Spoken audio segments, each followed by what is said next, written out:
আমাদের ইউনিভার্স তৈরি হয়েছে পজিটিভ ও নেগেটিভ শক্তির মাধ্যমে।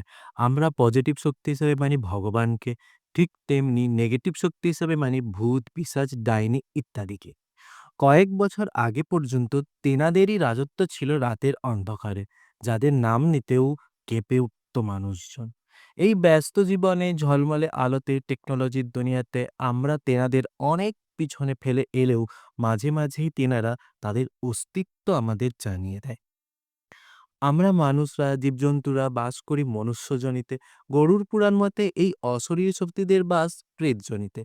আমরা বা অশরীরী শক্তিরা চাইলেই যে কোনো জনিতে যখন তখন যাতায়াত করতে পারি না। তাই আমরা এইসব নেগেটিভ শক্তিদের সবসময় দেখতে পাই না। কিন্তু মাঝে মাঝেই তাদের অনুভব করতে পারি। আমি সময় আপনাদের আমন্ত্রণ জানাচ্ছি সেই নেগেটিভের জগৎ গ্রিন নেস্টতে, যেখানে আমি আপনাদের নেগেটিভ শক্তিগুলোর সঙ্গে আরও ভালোভাবে পরিচয় করিয়ে দেব। তাই গ্রিননেস চ্যানেল সাবস্ক্রাইব করে আমার সাথে